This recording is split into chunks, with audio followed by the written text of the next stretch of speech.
Эфирда яңалыклар вакыты студияда Лейсан Галиева исәнмесез. Бүгенге чыгарылышның төп темалары. Мәлләгә рәхим итегез. Азнакай районының Мәлбагыш авылында яңа бина ачылды.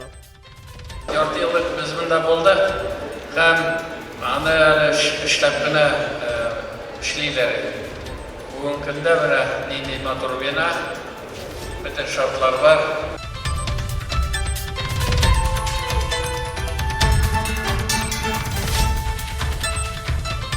Әлмәт каһарманнары, урамнар кемнәр исемен йөртә? Курбан ага булды, әйбәт кеше. Эшне яратадыр.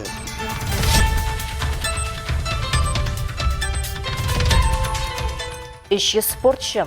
Калабызда бадминтон буенча бөтен Россия турниры узды. Борьба обязательно, старание ребенка, что я вижу, что он трудится на корте, что он слышит тренера, что он делает, когда ему подсказывают на перерывах. Ну и, конечно же, свой характер, который проявляет в игре.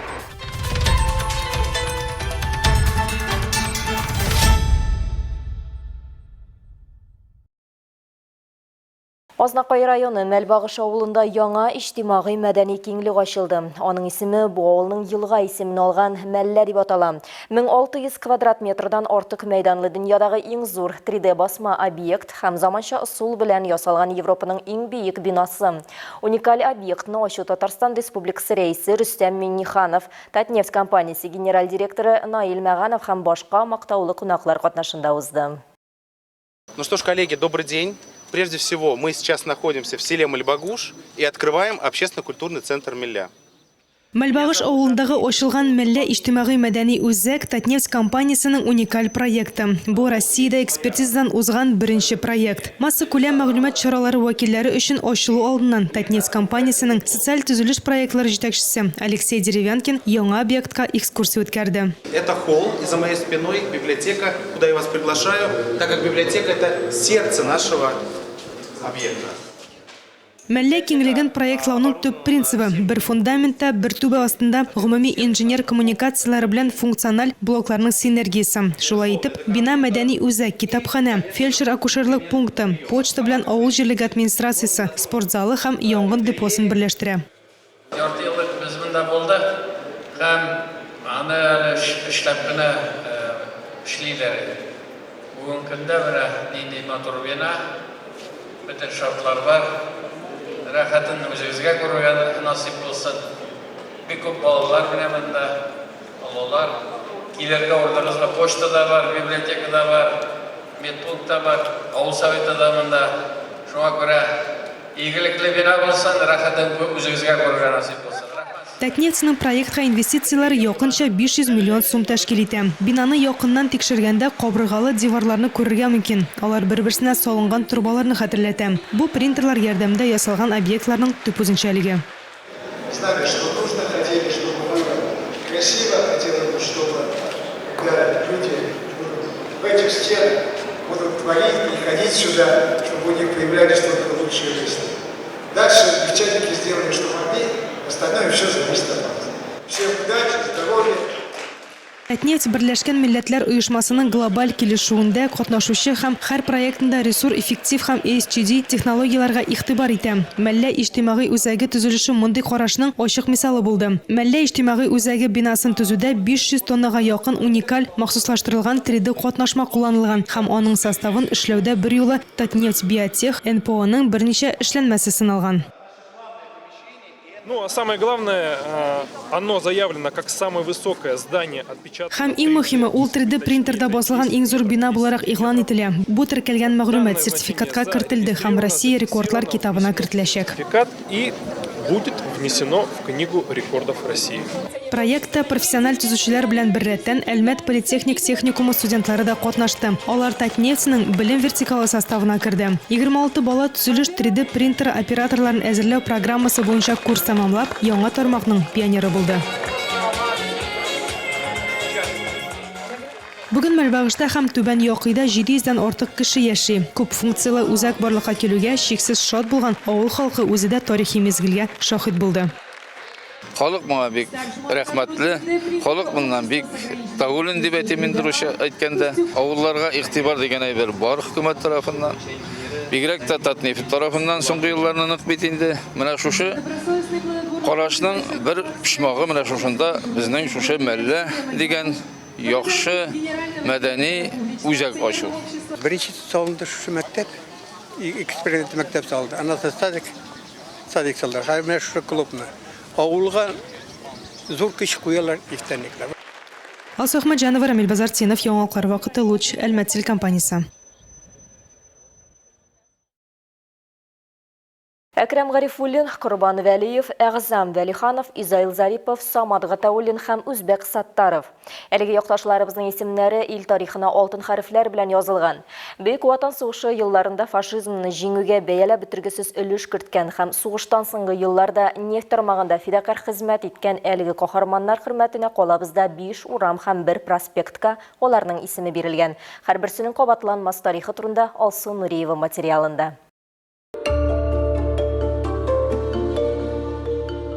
Әлмәт урамнарының берсе нефтче Әкрәм Гарифуллин исемен йөртә. Бөек Ватан сугыш елларында ул гвардия штурм полкы составында Польша, Венгрия, Чехословакия, Австрия һәм Германияны азат итүдә катнаша. Сугыштан кайткач Татнефть идарәсенең башлангычында тора һәм Татнефть берләшмәсен тәэмин итү белән шөгыльләнә. 1966 елдан 1985 елга кадәр берләшмәнең генераль директоры урынбасары булып эшли. Аның төп казанышларының берсе нефтьчеләр предприятиеләренә күп күләмдә материалларны һәм җиһазларны үзәкләштереп җиткерү усулын уйлап табу.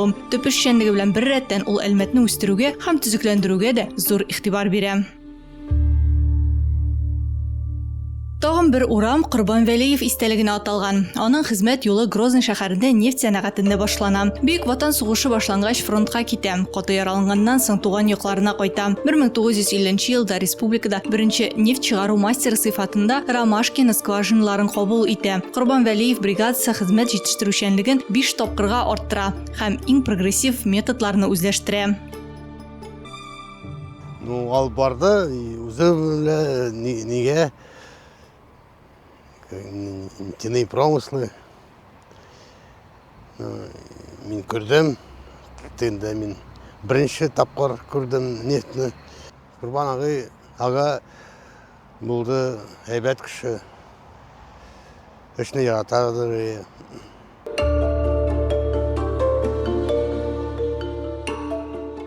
Әгъзам Вәлиханов 1927 елның 27 февралендә туа. 1944 елда Кызыл армиягә алына. Хезмәтен 2-нче Балтыйк буе, аннары Ленинград фронтының 15-нче һава армиясендә үтә. Сугыштан соң хезмәт эшчәнлеген Бөгелмә нефть идарәсендә скважиналарны капиталь ремонтлау буенча мастер булып башлый. Нефтченең карьерасы тиз үсә. 1965 елда Татнефть җитештерү берләшмәсенең генераль директоры итеп билгеләнә. 10 елдан артык уңышлы җитәкчелек итә. Сейчас должны привлечь новые месторождения, много мелких угленосных месторождений нефти.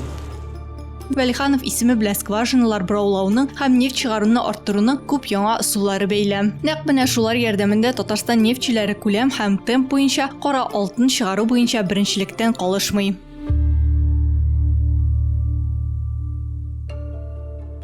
Югары мактама егете Самат Гатауллин сугыш елларында фидакар хезмәт итә. Сугыштан соң Әлмәт нефть промыслы идарәсенә керә. Беренчеләрдән булып скважиналарда нефть чыгаруны механикалаштырылган усулына күчерә башлый. 1968 елда бригадир, аннары скважиналарны ремонтлау хезмәте мастеры була. 1977 елда Самат Гатауллин коллективы нефть сәнәгате министрлыгының иң яхшы комсомол яшьләр бригадасы исемен яулый. Он был очень трудолюбивый и требовательный. Причем требовательный прежде всего к самому себе. И ответственность за дело, большое оно или маленькое, домашнее или производственное, неважно. Он был удивительно аккуратным человеком. Отец постоянно был занят на работе. Не помню, чтобы он устраивал себе выходные.